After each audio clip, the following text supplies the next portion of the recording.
Ani yoomillee si malee jiraachuun akka nama si ol galeeti. Ayyee koo har'aa kee ammas na dhaga'i. Na hubachuus yaali.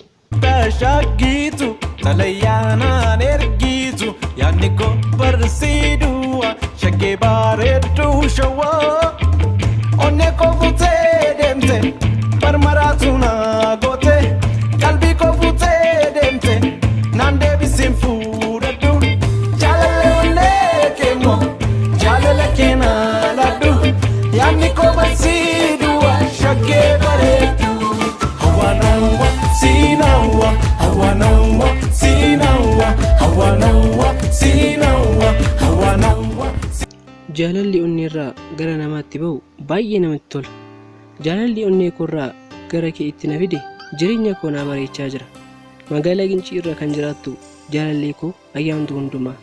Ayyee koo ergan jaalala keen booji'ame gammachuu kana hin jedhamneen argadhe. Wantoonni ani abdii itti kutadhes ati gara koo dhufnaan abdiin koo itti naaf arge. Ati anaaf har'ina koo hunda naaf guutte. Namni wanta barbaaduu fi waan fedhu yeroo argatu dorgomaan yeroo dorgommii isaa mootu akka gammachuudhaan guutamu anis akkasuma ergansi argadhee gammachuu malee nama rakkina argee beekuu hin fakkaadhu. Ati sammuu koo naaf haaressiteetta. Ilaalchan namaaf qabu akkan jijjiiru illee na taasisteetta. Ayyee koo amma garuu gammachuun koo sun narraa fagaachaa jira. Yeroo hundaa wantoota ati raawwattu anaan deebisee na gaddisiisuu jalqabe. Ati sababa hoteela keessaa hojjettuuf namoonni baay'ee qormaata adda addaa sirraan geessu jedheen nan sodaadhe. Hojii kana gadi lakkisii jennaan na dhaga'uu hin dandeenye. Si kadhadhees hiriyoota keessa jaarsummaa sitti baasee jennaan na dhaga'uu hin dandeenye. Irra dabartee isan dhiisa malee hojii koo hin dhiisu jettee deebii naaf laatte. Ani siif iddoo olaanaa waanan qabuuf hiikkaa jireenya koo waan naa taateef sitti miidhamaan jira. Hojii gara biraa siif arguun danda'a gaafan siin jedhu yaada koo fudhachuuf eeyyamamaa hin turre.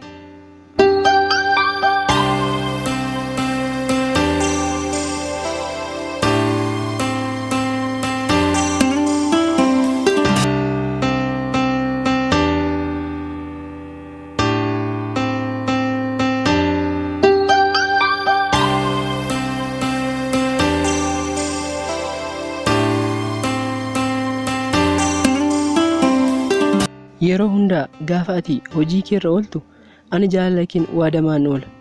Ati yaada koo fudhachuu didduun kee immoo na cincessaa oola. Sirrii keedha. Kan anaaf ati wal barree hoteela ati keessaa amma hojjettu ta'uu isaa nan yaadadha. Garuu amma sigaa hojii hoteelaa hojjechuun ani hojii gahaa qaba. Yoo fedha kee ta'es iddoo hiriyoonni kee kana geeffachaa jiranitti waadaan siif gala. Hojii ati jaallattu siifan arga. Ati qofaa yaada koo fudhadhu. Galaanatti hin jabaatiin humnaa ol miidhamaa waan hin jiruuf onneen jaalalaan madoofte immoo qorichi ishee jaalalumadha. Kanaaf ani siif yaaduu irraan kan ka'e malee akka ati hojii hoteelaa hojjettu jibbeen miti. Akka ati baay'een jalaa hin dadhabnes silan barbaaduufidha. Miidhaa hoteela sana keessatti sirra ga'u to'annoo keenya jala galchuuf jechadha malee waan biraa yaadeen miti. Ayyee koo maaliif ifa baasuun barbaachisee yoo naan jette obsa koon fixadhe. Nan dadhabe akka ati hojii sana gadhiistee na duukaa baatuu fi hojii ati jaallattu anis jaalladhu akka ati hojjettuun waan barbaaduuf qofadha. Ijji namaas akka sirra qubatu hin fedhu. Ayyee koo hadraa kee jaalala keenya naa hubadhu. Jecha hiriyoota keessa qayyabadhu. Laphee naa hin madeessiin.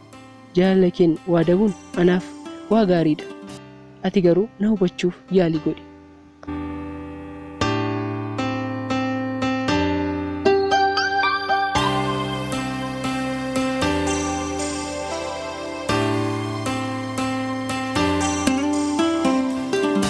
Sin jaalladha isa kaleessaa caalaa isa boriitii gadi. Ani yoom illee si malee jiraachuun akka nama si ol galeedha. Ayyee koo har'aa kee ammas na dhaga'i na hubachuus yaali. Yaa obbolaawwan koo waa'ee jaalala koo dhageessanii isinis yaada keessan naaf hiraa.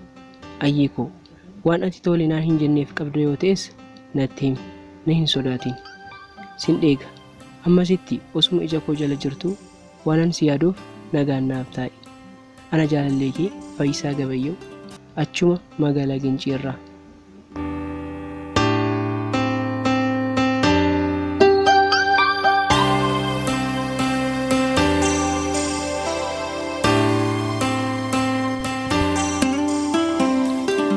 Yooyyaa dhaggeeffattoonni keenya Oromiyaa Maas Miidiyaa akkam jirtu nageenyi keenya bakka jirtanitti isin qabu jecha qophiin keenya irraa asuma irratti raawwata. Xalayaa jaalalaa obboleessi keenya magaalaa Gincii irraa nuuf ergen isiniif dubbisee kee asumarraan obboleettiin keenya ayyaantu hundumaa ergaa siif ergame kanaaf deebii akkati kennitu abdii guddaa sirraa qabna.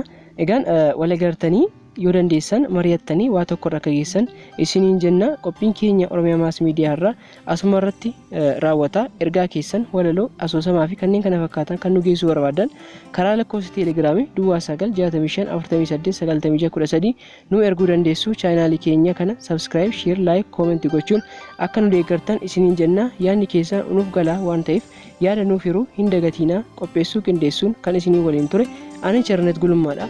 Qophii biraan haga walitti deebinutti nagaan nuuf tura.